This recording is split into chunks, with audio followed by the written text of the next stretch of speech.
Assalamualaikum. Welcome to my YouTube channel, Knowledge for Students. So students, today we are starting class number 16. And in today's class, we will talk about had to modal verb.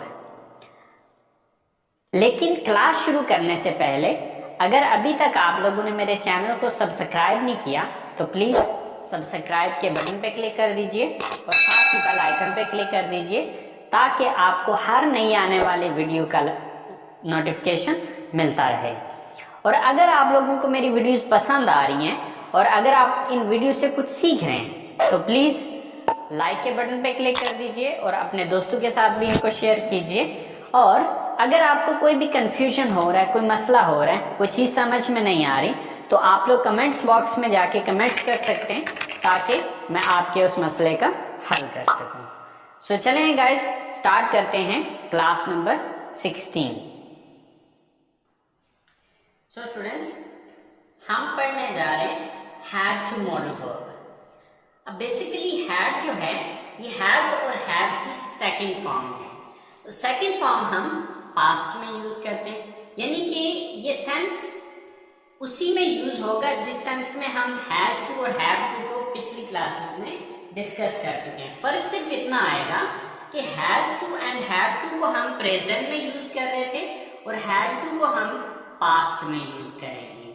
मतलब इसका भी वही होगा, मकसद इसका भी वही होगा, फर्क सिर्फ इतना होगा कि ये पास्ट में यूज होगा। तो जैसे कि इसकी डेफिनेशन की है, to express necessity in the past, कि गुजरे हुए वक्त में किसी की जरूरत को बयान करने के लिए हम हैड टू का यूज करेंगे। टू एक्सप्रेस बयान करने के लिए, नेसेसिटी जरूरत को, इन द पास्ट गुजरे हुए वक्त में।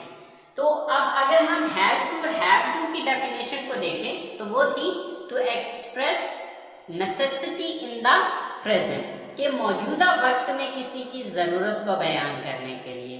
तो डेफिनेशन इसकी भी वही है, फर्क सिर्फ इतना है कि प्रेजेंट की जगह यहां पर आप पास्ट आ रहे हैं। अच्छा, अब उर्दू जुमलों में इसकी पहचान क्या होती है? उर्दू जुमलों के आखिर में ना था, नी थी, ने थे, या पढ़ता था, पढ़ती थी, पढ़ते थे, या पढ़ा, पढ़ी, पढ़े वगैरह आता है। यानी कि इन तीनों में से ना था, नी थी, ने थे, या पढ़ता था, पढ़ती थी, पढ़ते थे, या पढ़ा, पढ़ी, पढ़े, इन तीनों में से कुछ भी एंड पे आ सकता है। लेकिन इंग्लिश में जो इसकी स्ट्रक्चर होगी या जो सेंटेंस बनेगा वो एक ही तरीके से बनेगा।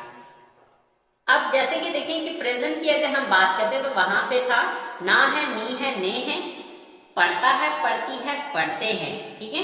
लेकिन यहाँ पे क्योंकि पास्ट का सेंस है तो फिर अब ना है, नी है, ने है नहीं, बल्कि है ना था, नी थी, ने थे, या पढ़ता था, पढ़ती थी, पढ़ते थे, या पढ़ा, पढ़ी, पढ़े वगैरह आता है। तो देखिए जो भी काम हमने करना था या हमें जो भी काम करना पड़ता था या जो भी काम करना पड़ा वो हमारी जरूरत थी, ठीक है। तो अब जरूरत को गुजरे वक्त में बयान करने के लिए हैड टू का यूज किया जाएगा। अब मसलन ना था, नी थी, ने थे का सेंस अगर हम लेते हैं तो मिसाल के तौर पे मैंने कॉलेज जाना था, उसने किताब खरीदनी थी, हमने क्रिकेट खेलना था, उस्ताद ने क्लास लेनी थी। तो अब इन सेंटेंसेस के आखिर में देखें ना था, नी थी, ने थे आ रहे हैं। इसी तरह से जैसे कि मुझे सुबह जल्दी उठना पड़ता था, अब पढ़ता था के एंड पे था आ रहा है। इसी तरह से हमें हर हफ्ते टेस्ट देना पड़ता था, उन्हें हर महीने फीस अदा करनी पड़ती थी। तो अब पढ़ता था, पढ़ती थी, पढ़ते थे होगा तब भी हम हैड टू मॉडल वर्ब का ही यूज करेंगे। इसी तरह से पढ़ा, पढ़ी, पढ़े। अब अगर पढ़ा, पढ़ी, पढ़े भी जुमले के एंड पे आ रहा होगा तो तब भी हम हैड टू मॉडल वर्ब का ही यूज करेंगे। मसलन हमें कल अपने दोस्त से मिलना पड़ा, उसे अपनी फीस अदा करनी पड़ी, उसे अपने नाराज दोस्त को मनाना पड़ा। तो मतलब इस तरह के पढ़ा, पढ़ी, पढ़े वाले जो सेंटेंसेस होंगे वहां पर भी हम हैड टू मॉडल वर्ब का यूज करेंगे। तो स्टूडेंट्स इसकी जो स्ट्रक्चर है वो बिल्कुल वैसे ही है जिस तरह हैज टू और हैड टू की थी, लेकिन वहां पर फर्क सिर्फ इतना था कि सब्जेक्ट डिफरेंट आ रहे थे। अब जो हैज टू मॉडल वर्ब था वहां पर he, she, it and single name use होता था एज अ सब्जेक्ट, और जब हैव टू मॉडल वर्ब था तो वहां पर आई, वी, यू, दे और प्लूरल नाउन यूज होता था। लेकिन हैड टू मॉडल वर्ब सबके साथ, यानी कि सब जो भी सब्जेक्ट्स होंगे सबके साथ हैड टू मॉडल वर्ब ही आएगा। तो सबसे पहले सब्जेक्ट आएगा, then had to modal verb, then first form of the verb and then object और अदर वर्ब और there is a full stop at the and.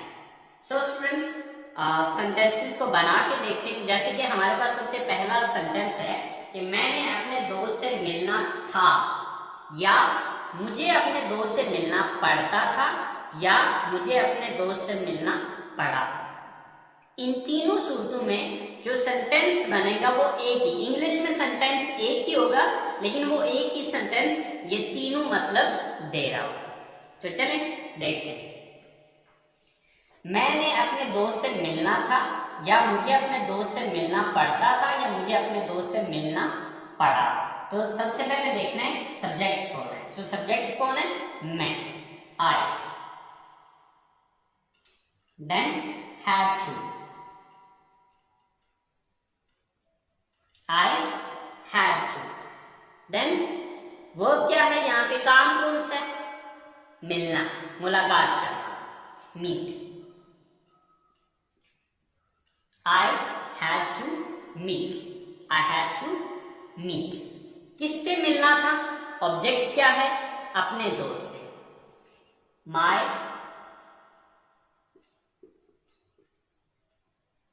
friend. I had to meet my friend. मैंने अपने दोस्त से मिलना था, या मुझे अपने दोस्त से मिलना पड़ता था, या मुझे अपने दोस्त से मिलना पड़ा। यानी कि ये एक ही सेंटेंस इन तीनों का मतलब दे रहा हो। फिर इसी तरह से हमारे पास नेक्स्ट सेंटेंस है,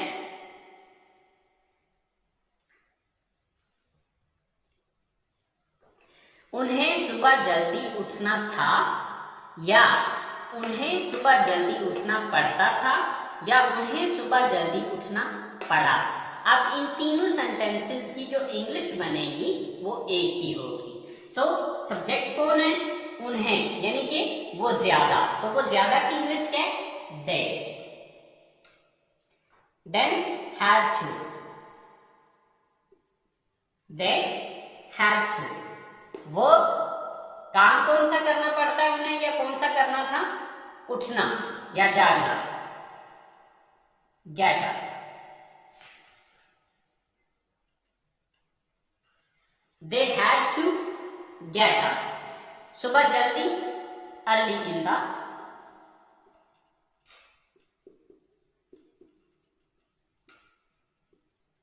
morning. So they had to get up early in the morning. अब यही एक सेंटेंस जो है ये तीनों इंग्लिशेस दे रहे हैं। उन्हें सुबह जल्दी उठना था, उन्हें सुबह जल्दी उठना पड़ता था, या उन्हें सुबह जल्दी उठना पड़ा। इसी तरह से हमारा लास्ट या तीसरा सेंटेंस है, हमें अपना कोर्स मुकम्मल करना था, या हमें अपना कोर्स मुकम्मल करना पड़ता था, या हमें अपना कोर्स मुकम्मल करना पड़ा। सो सब्जेक्ट कौन है यहाँ पे? हम, यानी कि कोर्स किसको मुकम्मल करना था? हमें। So we, then had to, we had to. Verb क्या है यहाँ पे? मुकम्मल करना, complete. We had to complete. अब क्या मुकम्मल करना था? अपना कोर्स, यानी कि ऑब्जेक्ट क्या है? अपना course, course. So we had to complete our course. हमें अपना कोर्स मुकम्मल करना था, या हमें अपना कोर्स मुकम्मल करना पड़ता था, या हमें अपना कोर्स मुकम्मल करना पड़ा। तो स्टूडेंट्स ये तरीकाकार है हमारे पॉजिटिव सेंटेंसेस का। तो अब सेंस इन तीनों में से ना था, नी थी, ने थे, पढ़ता था, पढ़ती थी, पढ़ते थे, या पढ़ा, पढ़ी, पढ़े, इनमें से कोई भी सेंस हो सकता है। देखिए मैंने सिर्फ 3 सेंटेंसेस बनाए हैं, अब ये थाउजेंड्स ऑफ सेंटेंसेस जो है वो इससे बनते हैं। तरीकाकार यही है, मेन आपकी ये स्ट्रक्चर है। अगर आप इस स्ट्रक्चर को समझ लेते हैं तो आपके लिए वो 1000 ऑफ स्टेटमेंट्स बनाना कोई प्रॉब्लम नहीं है। हाँ, अब मसला बचेगा पीछे वोकैबुलरी का। तो वोकैबुलरी आप वो डिफरेंट बुक से ले सकते हैं, मुख्तलिफ डिक्शनरीज, आजकल तो मोबाइल फोन में इस तरह की एप्स आ गई हैं कि आप उन ऐप से जो है वो वोकैबुलरी ले सकते हैं। इंशाल्लाह मैं भी जल्दी जो है वो वोकैबुलरी की जो है वो लेसन वो भी दूंगा, बट उसके लिए थोड़ा सा शायद वक्त लगे, लेकिन वो भी मैं इंशाल्लाह साथ स्टार्ट करूंगा। बट आपने कोई भी सेंटेंस बनाना है तो आप उसकी जो है वो गूगल में जाके सर्च कर लें उसकी इंग्लिश, या फिर आप डिफरेंट डिक्शनरीज को कंसल्ट करें, वहां से आपको मिल जाएगी। लेकिन मेथड यही रहेगा, जो स्ट्रक्चर रहेगी वो यही रहेगी। ये मेन चीज है आपकी, आपने अंडरस्टैंड करना है इस चीज को। सो आई होप सो आपको पॉजिटिव सेंटेंसेस की समझ आ गई होगी। तो चलें अब बात करते हैं इसके नेगेटिव सेंटेंसेस की। स्टूडेंट्स, नेगेटिव बनाने के लिए अब इसकी स्ट्रक्चर क्या होगी, subject plus did not plus have to plus first form and then object. अच्छा, अब आपके जहन में एक सवाल आ रहा होगा, वो सवाल ये आ रहा होगा कि सर आपने बताया था कि हम पास्ट में सेकंड फॉर्म यूज करते हैं, तो अब हैव तो फर्स्ट फॉर्म होगी है, तो अब सेकंड फॉर्म यहाँ पर किधर है? तो सेकंड फॉर्म यहाँ पर भी यूज हो रही है, लेकिन सेकंड फॉर्म यहाँ पर डिड आ रही है। ठीक है, तो यहाँ पर हमने did as a second form use किया है। डिड बेसिकली डू और डज की सेकंड फॉर्म होती है। अब देखिए प्रेजेंट में हम डू नॉट या डज नॉट लगा रहे थे, ठीक है, क्योंकि वो प्रेजेंट था और प्रेजेंट में हम फर्स्ट फॉर्म यूज करते हैं। अब चूंकि हम पास्ट में जा रहे हैं तो पास्ट में जाने के लिए हमें डू और डज की सेकंड फॉर्म यूज करनी पड़ेगी। अच्छा, अब एक सवाल यहाँ पर ये भी पैदा होता है कि सर अगर हम यहाँ पर डू और डज ही रहने देते और इसको हैड टू कर लेते तो ऐसा नहीं होता। असल में होता यह है कि सेंटेंस के अंदर आने वाला जो पहला वर्ब है, चाहे वो हेल्पिंग वर्ब हो, चाहे वो रियल वर्ब हो, या चाहे वो मॉडल वर्ब हो, ठीक है, जो भी पहला आने वाला वर्ब है, फर्स्ट सेकंड फॉर्म या थर्ड फॉर्म का जो फॉर्मूला है वो अप्लाई होता है आने वाली जुमले के अंदर आने वाले पहले वर्ब पे। तो अब चूंकि इस जुमले के अंदर अगर हम वर्ब देखें तो वो चाहे हेल्पिंग वर्ब है, तो आने वाला जो भी पहला हेल्पिंग वर्ब है, तो पहला हेल्पिंग वर्ब या पहला वर्ब जो है वो हमारे पास डू और डज आ रहा था। तो डू और डज की सेकंड फॉर्म क्या है, डिड है।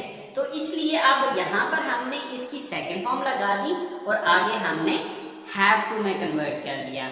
अब इसको हैव टू में कन्वर्ट इसलिए किया क्योंकि एक ही सेंटेंस के अंदर हम दो सेकंड फॉर्म में इकट्ठी यूज नहीं कर सकते, क्योंकि अगर हम यहाँ पर भी डिड रखते हैं और यहाँ पर भी हैड कर देते हैं तो क्या होता कि डिड भी सेकंड फॉर्म और हैड भी सेकंड फॉर्म, तो वो जो ग्रामर का एक फॉर्मूला है वो गलत हो जाता है। ठीक है, तो अब क्या है कि इसको हमने सेकंड फॉर्म में कन्वर्ट कर दिया और ये आगे हमने इसको फर्स्ट फॉर्म में कन्वर्ट कर दिया। ठीक है, तो अब जो नेगेटिव सेंटेंसेस हैं, नेगेटिव सेंटेंसेस के अंदर हम हैड का यूज नहीं करेंगे। ठीक है, क्यों? क्योंकि इसकी जगह पे हमने सेकंड फॉर्म यूज कर लिया डिड। तो डिड जो है, यानी कि ग्रामर का ये रूल है कि सेकंड फॉर्म जुमले में सिर्फ एक बार यूज हो सकती है। ठीक है, तो जब ऑलरेडी डिड सेकंड फॉर्म आ चुकी है तो फिर ये हैड नहीं आ सकेगा, क्योंकि हैड भी सेकंड फॉर्म है।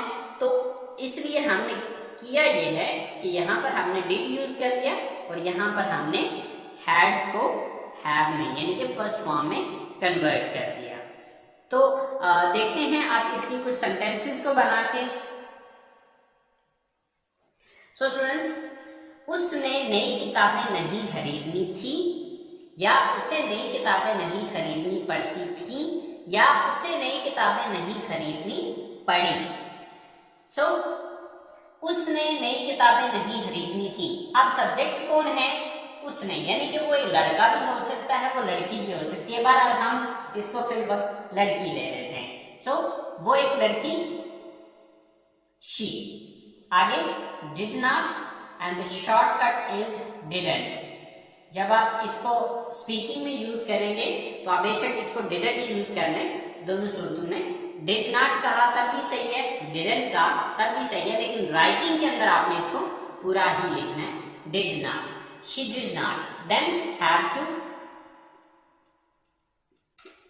She did not, have to, then first form of the verb. Verb क्या है यहाँ पे, काम कौन सा है, खरीदना, बाय।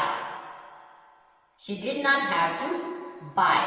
क्या खरीदने की बात हो रही है, नई किताबें, न्यू बुक्स।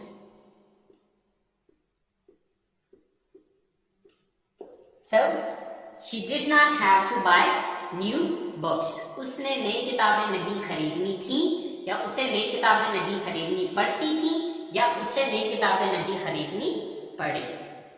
नेक्स्ट सेंटेंस है हमारे पास, आसिम ने घर नहीं बेचना था, या आसिम को घर नहीं बेचना पड़ता था, या आसिम को घर नहीं बेचना पड़ा।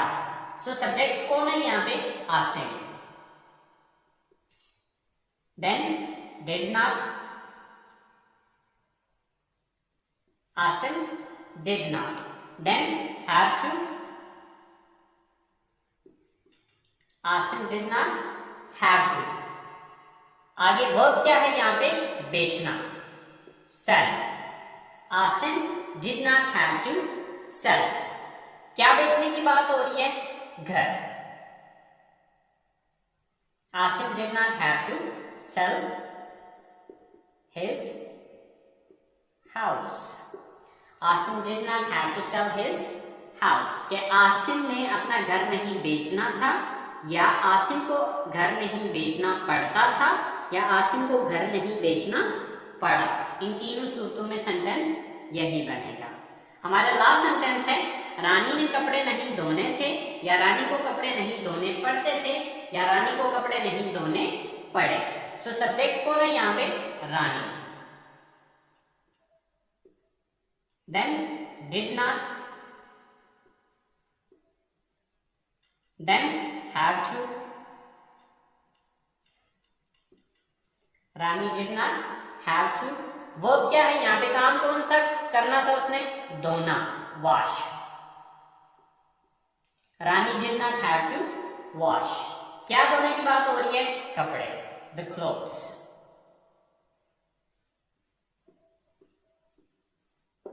सो Rani did not have to wash the clothes. कि रानी ने कपड़े नहीं धोने थे, या रानी को कपड़े नहीं धोने पड़ते थे, या रानी को कपड़े नहीं धोने पड़े।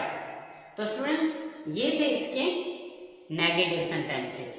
तो स्टूडेंट्स अगर आपको नेगेटिव समझ आ गए तो मेरा ख्याल है इंट्रोगेटिव सेंटेंसेस बनाना आपके लिए कोई प्रॉब्लम नहीं है। क्यों?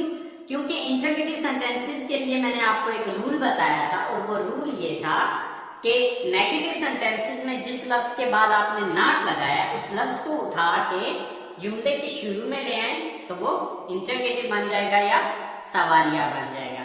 तो यहाँ पर हमने किसके बाद नॉट लगाया था, डिड के बाद। तो इस डिड को उठा के सेंटेंस के शुरू में लगा दें तो ये इंट्रोगेटिव बन जाएगा। तो चले आए देखते हैं इसके इंट्रोगेटिव्स।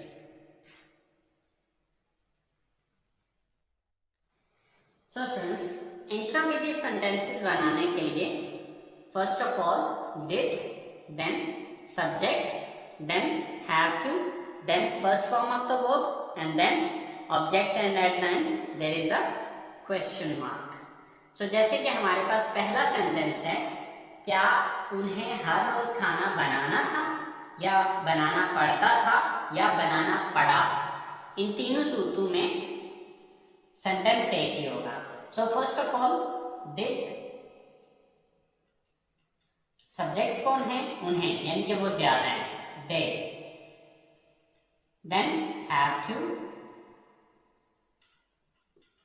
Did they have to. Verb क्या है यहाँ पे, खाना बनाना, मेक। इसकी जगह अगर आप कुक भी लगाना चाहे तो आपकी अपनी मर्जी है, दोनों सूरतों में मतलब यही होगा। Did they have to make और कुक, क्या बनाने की बात हो रही है, खाना, the food. Did they have to cook और मेक द फूड, हर रोज, daily.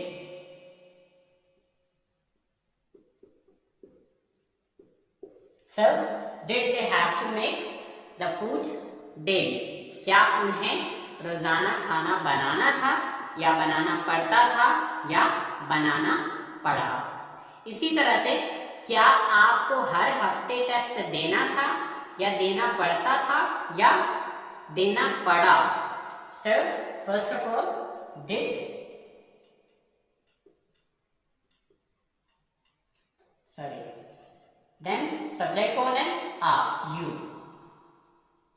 then have to, did you have to, then verb क्या है यहाँ पे, टेस्ट देना, give, देना, give, टेस्ट, हर हफ्ते, every week।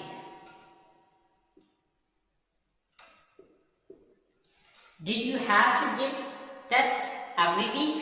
क्या आपको हर हफ्ते टेस्ट देना था या क्या आपको हर हफ्ते टेस्ट देना पड़ता था या क्या आपको हर हफ्ते टेस्ट देना पड़ा। इसी तरह से हमारा लास्ट सेंटेंस है, उसे क्यों अपना घर छोड़ना था या उसे क्यों अपना घर छोड़ना पड़ता था या क्यों उसे घर अपना छोड़ना पड़ा। अब देखिए ये जो सेंटेंस है ये क्वेश्चन वर्ड वाला सेंटेंस है, ठीक है। क्वेश्चन वर्ड जैसे कि आपको मैंने क्वेश्चन वर्ड का तरीकाकार बताया था कि इसी एक इंट्रोगेटिव सेंटेंस के शुरू में आप क्वेश्चन वर्ड लगा दें तो वो इंट्रोगेटिव बन जाएगा। तो अब यहाँ पर क्वेश्चन वर्ड क्या यूज हो रहा है, क्यों। तो क्यों की इंग्लिश क्या होती है, व्हाई। तो सबसे पहले यहाँ पर व्हाई यूज हो, बाकी स्ट्रक्चर आप नेक्स्ट ये यूज होगी, why then did, why did, then subject कौन है, उसे, यानी कि वो एक लड़का भी हो सकता है वो एक लड़की भी हो सकती है। तो चले हम फिर वक्त लड़की का यूज कर लेते हैं, she, why did she, then have to, why did she have to, verb क्या है यहाँ पे, छोड़ना, leave, why did she have to leave, क्या छोड़ने की बात हो रही है, अपना घर, her house। So why did she have to leave her house, कि उसे अपना घर क्यों छोड़ना था या क्यों छोड़ना पड़ता था या क्यों छोड़ना पड़ा। तो अब इस तरह के जितने भी सेंटेंसेस हैं स्टूडेंट्स वो इसी तरीके से बनेंगे, बस इन स्ट्रक्चर्स को आप अंडरस्टैंड कर लीजिए। अगर आप इस स्ट्रक्चर को अंडरस्टैंड कर लेते हैं तो स्टूडेंट्स ये कुछ भी नहीं है, बहुत सिंपल है, बहुत इजी है। बस ये है कि आपको इनका एक तो ये पता होना चाहिए कि इन मॉडल वर्ब्स का यूज किस सेंस में होता है और कहाँ कहाँ पे किया जाता है, और दूसरा ये कि आपको स्ट्रक्चर का पता होना चाहिए। तो 1000 ऑफ सेंटेंसेस आप खुद से बना सकते हैं, कोई मसला नहीं है, कोई प्रॉब्लम नहीं है। आई होप सो आपको इंट्रोगेटिव सेंटेंसेस की समझ आ गई होगी कि किस तरह से हमने इंट्रोगेटिव सेंटेंसेस को बनाया है। लेकिन फिर भी अगर आपको कोई छोटा मोटा कंफ्यूजन रह गया है, कोई बात समझ में नहीं आई, तो गाइस आप लोग कमेंट्स बॉक्स में जाके आप कमेंट्स कर सकते हैं। इंशाल्लाह मैं आप लोगों को जो भी आपका कंफ्यूजन होगा उसे क्लियर करने की कोशिश करूंगा। सो खत्म करते हैं आज की हमारी क्लास। तो इंशाल्लाह जिंदगी रही तो आप लोगों से अगली क्लास में मुलाकात होगी। सो तब तक के लिए अपना ख्याल रखिएगा। सो अल्लाह हाफिज, अल्लाह निगहबान।